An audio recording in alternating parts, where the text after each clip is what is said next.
Kementerian Agama menertibkan Surat Edaran Nomor 5 Tahun 2022 tentang pedoman penggunaan pengeras suara di masjid dan musola. Salah satu poin edaran tersebut adalah mengatur agar penggunaan pengeras suara di bulan Ramadan dalam pelaksanaan sholat tarawih, ceramah dan tadarus Al-Quran menggunakan pengeras suara dalam.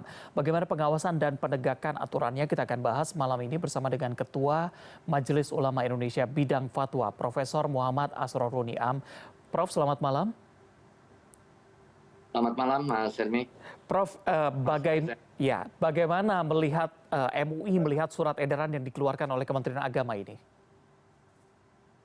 Ya, yang pertama kita harus baca secara utuh ya. Ini sebagai himbauan yang bersifat etis untuk kepentingan pelaksanaan syiar kegiatan keagamaan, khususnya dalam momentum Ramadan dan juga nanti Idul Fitri 1445 Hijriah dalam konteks kehidupan sosial kemasyarakatan kita. Di satu sisi syiar keagamaan tetap bisa terlaksana secara baik tanpa mengurangi kekhidmatan dan juga kesemarakan, akan tetapi di sisi yang lain berkontribusi tetap di dalam mozaik kebersamaan dan juga ketertiban umum ya. Saya kira ini harus didudukkan dalam kerangka lebih bersifat landasan etis yang akhirnya nanti implementasinya sesuai dengan konteks ruang dan waktu dan juga tentu kearifan lokal ya. Karena ada suatu daerah yang memang memiliki tradisi religiusitas tinggi dengan syiar keagamaan, masyarakat justru senang dengan kesemarakan, sehingga implementasi di dalam SE itu pun juga sangat kondisional, terikat oleh ruang dan waktu, tetapi endingnya adalah untuk kepentingan kemasyarakatan yang lebih universal ya.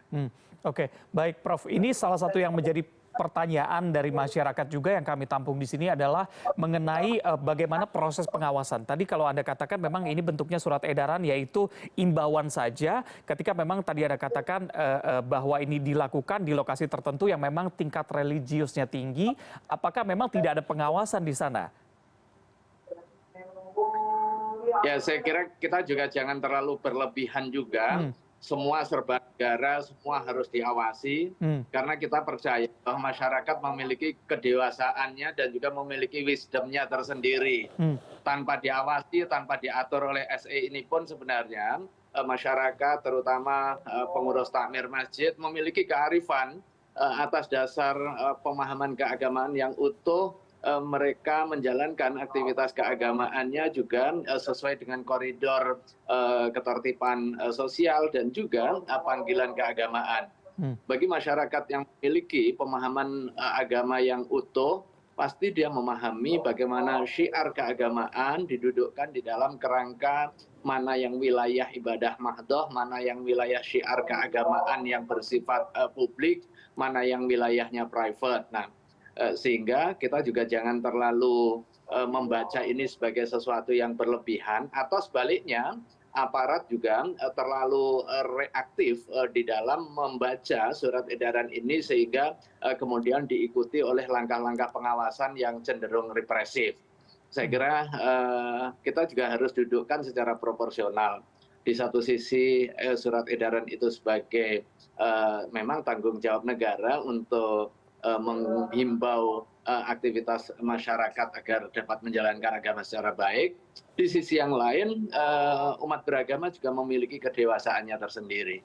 Oke, baik Prof, yang menurut saya menarik adalah tadi Anda katakan bahwa aparat terlalu reaktif terhadap surat edaran ini. Apakah memang sempat ada pengawasan mengingat memang surat edaran keluar 2 tahun lalu begitu ya, pada 2022 lalu. Apakah sempat ada pengawasan baik itu di Ramadan 2022, 2023 ataupun di 2024 tahun ini? Ya tentu kita nggak mengharapkan ya adanya pengawasan yang cenderung represif. Akan tetapi memang ada kasus-kasus yang dilaporkan ke kita berbekal dengan surat edaran ini, ketika ada masjid atau musola yang menggelar aktivitas keagamaan dengan tujuan kesemarakan, kemudian ada yang mendatangi baik dengan cara persuasi maupun dengan cara cenderung represi itu terjadi. Untuk itu jangan sampai kemudian ini ada abuse of power, pendekatan kekuasaan dengan atas nama penegakan surat edaran ini. Saya kira ini penting juga untuk dipahamkan kepada aparat, pahamkan kepada instansi pemerintah khususnya di Kementerian Agama sebagai pihak yang punya jejaring struktural dengan penerbit surat edaran. Oke, Prof, yang menarik tadi Anda katakan juga adalah ini berkaca pada kasus yang sudah pernah terjadi dan dilaporkan kepada MUI begitu ya. Bagaimana bentuk penyelesaiannya? Apakah memang berjalan sesuai dengan surat edaran tadi, hanya menggunakan pengeras suara di dalam saja, atau justru tadi Anda katakan di awal bahwa memang semangat untuk beribadahnya cukup tinggi dan tetap menggunakan di luar, atau tadi seperti kita lihat ada informasi sebelumnya bahwa dibatasi dengan desibel tertentu sehingga tidak mengganggu bagi warga lainnya begitu?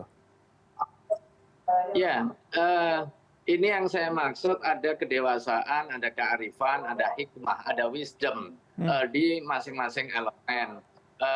Untuk kepentingan syiar keagamaan di bulan Ramadan memang dianjurkan untuk misalnya tadarus Al-Quran, kemudian untuk meningkatkan aktivitas ibadah, termasuk juga taraweh di malam hari. Ada kalanya menggunakan speaker luar, ada kalanya menggunakan speaker dalam. Nah, akan tetapi ketika menggunakan speaker luar, ini pun juga mengatur diri soal waktu, kapan patut, kapan jam istirahat, sehingga harus didomestikasi ya, disiarkan hanya sebatas di lingkungan terbatasnya. Tetapi sebaliknya, masyarakat lain yang kebetulan mungkin berbeda agama juga memiliki kesadaran bahwa ketika dia tinggal di dekat masjid misalnya, begitu Ramadan ini memang bagian dari syiar keagamaan, sehingga muncul toleransi secara resiprokasi ya, timbal balik. Sebagaimana ketika di bulan Ramadan masyarakat Muslim berpuasa, sehingga pihak yang non Muslim yang kebetulan tidak berpuasa juga menjaga toleransi untuk tidak mengumbar menu makanan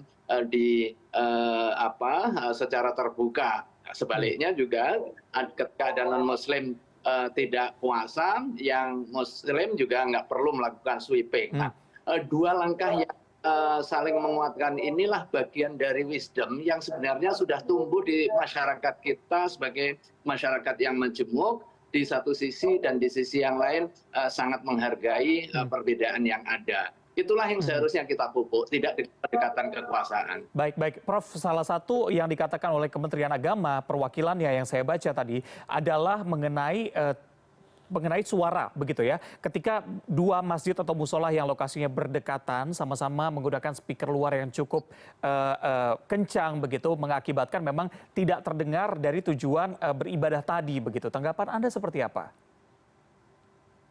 Saya kira itu kasuistik ya. Kalau kasuistik itu kan bisa dijadikan hukum ya. Yang ada justru musola, masjid itu kesulitan justru mengakses pengeras suara yang bagus. Nah, disinilah saya kira tanggung jawab negara untuk masuk, memberikan fasilitasi sarana prasarana yang memadai, sehingga speaker itu tidak digunakan dengan cempreng kemudian mengganggu tetangga ya. Bagaimana negara hadir memfasilitasi kebutuhan penyelenggaraan keagamaan masyarakat yang seperti ini. Ini yang jauh lebih substantif, lebih konkret, dan lebih dibutuhkan masyarakat daripada hanya sekedar ngatur volume, saya kira. Oke, baik. Jadi memang kualitas suaranya yang lebih bagus, sehingga suara yang dikeluarkan juga lebih enak terdengar, bisa menciarkan tadi yang Anda katakan di awal begitu ya. Kita harapkan memang ini menjadi solusi tidak pengganggu bagi masyarakat yang beragama apapun, terutama masyarakat Muslim yang sedang menjalankan ibadah puasa di bulan Ramadan ini. Terima kasih. Baik. Ya, dan itu jauh lebih substantif ya, daripada hanya sekedar ngatur volume sementara nggak ngasih apa-apa. Gitu. Baik, peran pemerintah dibutuhkan di sana untuk memperbaiki kualitas suara, bukannya mengurangi hingga menghilangkan suara tadi. Terima kasih Ketua Majelis Ulama Indonesia Bidang Fatwa, Profesor Muhammad Asrorun Niam. Selamat malam, Assalamualaikum. Waalaikumsalam.